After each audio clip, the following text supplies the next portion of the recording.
अस्सलाम वालेकुम। आज अभी एक और वीडियो आप लोगों की खिदमत में हाज़िर है। ये तमाम स्टूडेंट्स के लिए है कि आप अपना जो है वो किस तरह से जो डेटाबेस वाला पोर्शन है उसको एक्सेस कर सकते हैं। आपको कहीं पे भी कुछ लिखने की ज़रूरत नहीं है। Simple jam control panel open करें। आपने जहाँ पे ये दो सर्विसेज ओपन स्टार्ट की हुई थी, इस सेकंड वाली माई एसक्यूएल वाली जो है, इसके एडमिन पे आप क्लिक कर दें। एडमिन पे आपने क्लिक किया, यहाँ पे लोडिंग होनी शुरू हो जाएगी। लोडिंग के बाद आपका ये डाटाबेस ओपन हो गया। ठीक है, यहाँ से अब आपके पास जो भी आपका डाटाबेस होगा वो आपने ओपन कर लेना है। ठीक है, उसको ओपन कर लिया हमने, ये हमने ओपन कर लिया जी। ये हमारे पास हमारे डाटाबेस के जितने भी टेबल्स थे वो आ गए हैं। अब फॉर एग्जांपल मैं एडमिन के टेबल पे क्लिक करता हूँ, यहाँ से आप क्लिक कर लें या यहाँ पे जो शो हो रहे थे वो आपके पास आ जाएगी। ये आपकी सारी इन्फॉर्मेशन आ गई। यहाँ से आप एडमिन की जो है वो ईमेल वगैरह, पासवर्ड वगैरह चेक कर सकते हैं। ठीक है, अब फॉर एग्जांपल मुझे जो है वो यूज़र का पासवर्ड किसी का भूला हुआ है, मैंने वो चेक करना है। ठीक है, तो यहाँ पे ईमेल आ गई और ये उसकी सारी इन्फॉर्मेशन यहाँ पे आ रही है। ठीक है, तो आप अपना पासवर्ड भी यहाँ से चेक कर लें कि इसका मैंने पासवर्ड इस आईडी का ये रखा था, इसका ये रखा था, इसका ये रखा था। ठीक है, वो आप भी चेक कर सकते हैं। अब बात होती है शुरू यहाँ से कि आप नया डाटाबेस बनाएंगे कैसे। न्यू डाटाबेस बनाने के लिए आपको यहाँ पे न्यू पे क्लिक करना है। यहाँ पे डाटाबेस के ऊपर आपने जाना है और यहाँ पे आपने डाटाबेस के ऊपर नेम के ऊपर डाटाबेस नेम में कोई भी लिख देना है। ठीक है, फॉर एग्जांपल मैं लिख देता हूँ रूम। रूम के नाम से मैं एक डाटाबेस बनाने जा रहा हूँ, या होम के नाम से हम बना लेते हैं होम। होम इसको हम क्रिएट करते हैं। वो नेक्स्ट हमसे पूछेगा कि ये देखें, अब होम के नाम से हमारे पास जो है वो डाटाबेस क्रिएट हो गया। ठीक है, अब वो पूछेगा कि टेबल जो पहला आपने बनाना है उसका मुझे बताएं। मैं कहता हूँ रूम, और वो पूछ रहा है कि कितने कॉलम्स होने चाहिए, उसके अंदर एट्रीब्यूट्स कितने होंगे।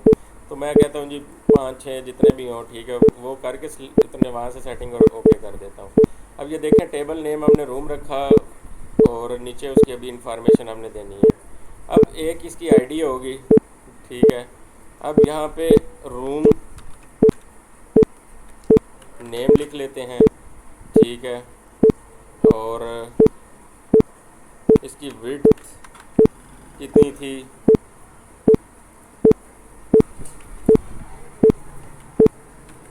हाइट कितनी थी, और मैं कहता हूँ इस पर टोटल कॉस्ट कितनी आई है।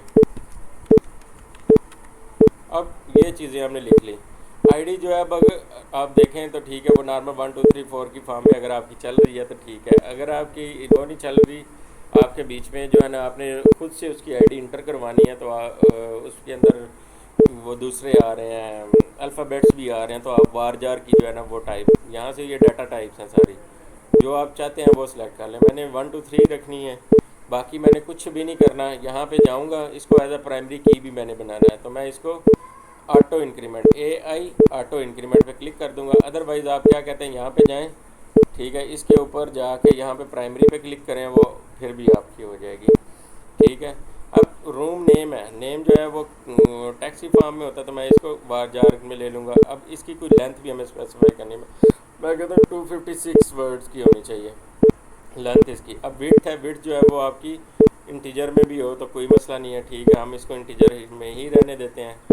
ठीक है, हाइट है, फिर टोटल कॉस्ट है कि उसकी कितनी है, ये सारी इंटीजर में ही रहेंगी। ये इस तरह से आप पहले उसके क्या करेंगे, उसका नेम लिखेंगे टेबल का, और फिर आप यहाँ पे सारी उसकी इंफॉर्मेशन लिखेंगे और उसकी टाइप्स बताएंगे। जो उसकी प्राइमरी आईडी बनानी है वो बनाएंगे, और नीचे जो होगी आप उसकी सेव का ऑप्शन आ रहा होगा, उसको हम सेव कर देंगे। आप देखिएगा होम के साथ जो है वो रूम बना हुआ है, रूम का जो है वो टेबल आपको शो हो गया। ठीक है, अब नेक्स्ट चीज़ जो हमारे पास सबसे इम्पोर्टेंट आएगी वो हमारे पास ये है कि हमने कैसे इसके अंदर डाटाबेस को इंसर्ट करवाना है, डाटाबेस के अंदर वैल्यूज़ को इंसर्ट करवाना है। ठीक है, अब दो ऑप्शंस हैं इंसर्ट करवाने के। एक तो ये लिखा हुआ है, अगर यहाँ पे आप क्लिक करते हैं तो इट्स मीन के आईडी को तो आपने छेड़ना नहीं, ये ऑटो इंक्रीमेंट हो रही है। यहाँ पे आप रूम का नेम लिख दें। मैं कहता हूँ ये रूम जो है कैसे रूम, कि ये कैसर का रूम है, ठीक है। विड्थ इसकी मैं बोलता हूँ जी 12 फीट है, और हाइट जो है वो इसकी 13 फीट है, और टोटल कॉस्ट इस पे 2 लाख में कहता हूँ जी, 2 लाख इस पे आ गई। ये सारी वैल्यू इंटर करके मैं इसको गो कर देता हूँ। गो हो गया। अब यहाँ पे आप आके चेक करें, यहाँ पे ये देखें 1 रो इंसर्टेड हो गई और ये डाटा उसके अंदर इंसर्ट हो गया। एक तो ये है। अब जब ये तो यहाँ से आप इंसर्ट करेंगे तब आपकी है। अब बारी आती है कि आपने जब डाटाबेस के अंदर वैल्यूज़ किसी फॉर्म से उठा के लगानी, तो आपको कैसे पता चलेगा कि कौन सी क्यूरी का कैसे, वो तो लिखते हुए बड़ा टाइम लगेगा आपको। आपने क्या करना है, एसक्यूएल के ऊपर आना है, यहाँ पे इंसर्ट, सिलेक्ट, अपडेट, डिलीट, ये क्यूरीज लिखी हुई हैं आपकी। अगर इंसर्ट करना तो इंसर्ट के ऊपर आप क्लिक करेंगे, ठीक है। तो आपका क्या होगा कि उसकी क्यूरी वो लिखी हुई आ जाएगी, ठीक है। अब देखें, इंसर्ट इनटू रूम, आईडी की हमें ज़रूरत नहीं है क्योंकि इसके ऊपर ऑटो इंक्रीमेंट लगा हुआ है। रूम हमने नेम पहले लिखना है, ठीक है। मैं कहता हूँ बेबीज़ रूम है, कि ये बेबीज़ का रूम है, ठीक है। फिर आगे उसने उसकी विड्थ बताई हुई है, तो मैं बोलता हूँ इसकी विड्थ है 10 फीट और हाइट है इसकी, वो भी हम कहते हैं जी 10 फीट ही है। और इस पे जो कॉस्ट हमारी आई है वो है 5 लाख, 5 लाख इसके ऊपर हमारी कॉस्ट आ गई। ये हमारे पास एक एक्स्ट्रा बच गया, ठीक है। इसको हम रिमूव कर देंगे क्योंकि हमने आईडी रिमूव कर दी थी, उसके चक्कर में हमारे पास ये एक एक्स्ट्रा बचा। गो करेंगे, गो के बाद यहाँ पे देखिएगा 1 रो इंसर्टेड का मैसेज आ जाएगा। ब्राउज करेंगे आप तो यहाँ पे ये दूसरी भी जो है आपकी इंसर्ट हो जाएगी, ठीक है। आपने क्या करना है, एसक्यूएल में जाना है और यहाँ से आप इंसर्ट पे जाना है और इंसर्ट से ये क्यूरी कॉपी करें, वहाँ पे ले जाएं और वहाँ पे आप लगा के कर लें। अपडेट में आपने क्या करना है, सिंपल आईडी को हटा दें, जिसको वो कहता है कि अपडेट करें जी, ठीक है। सुपरवाइज़र आपको बोलता है कि फ़लाँ चीज़ को अपडेट करके मुझे दिखाओ, तो आपने क्या करना है, यहाँ पे उसको सिर्फ रहने देना और उसके आगे जो वैल्यू लिखी है उसको रहने देना, बाकी सब को हटा देना। वेयर वो मैं बोलता हूँ वेयर आईडी इक्वल्स टू 2 के अंदर जो आईडी है उसकी मैंने क्या चेंज करनी है, कॉस्ट चेंज, मैं कहता हूँ मैंने कॉस्ट की वैल्यू को चेंज कर देना है जी। अब वो कैसे होगी, टोटल कॉस्ट आ गई आपकी।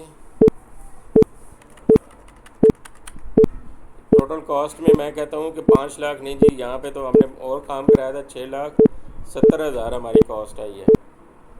तो मैं इसको अपडेट कर देता हूँ, वो गो करूँगा तो वो अब देखिएगा वहाँ पे अपडेट हो चुकी होगी। ये देखें 5 लाख की जगह उसने ये कर दिया।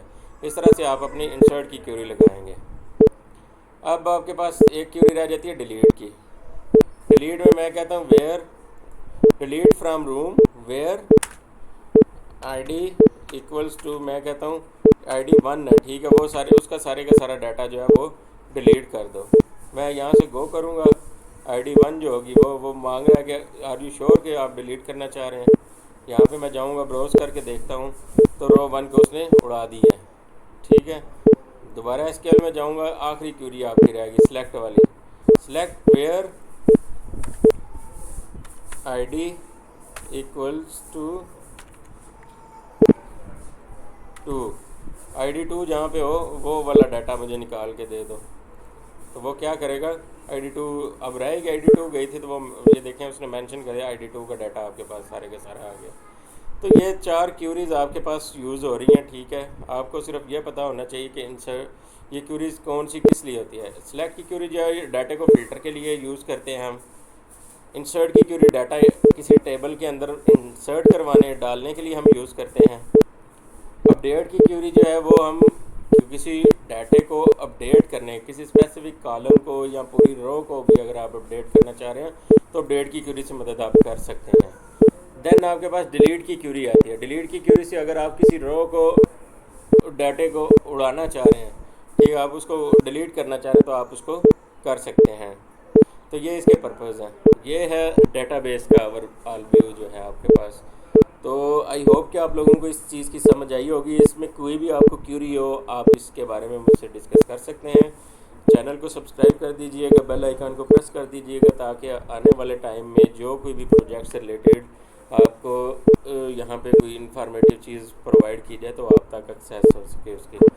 Thank you. अल्लाह हाफिज़।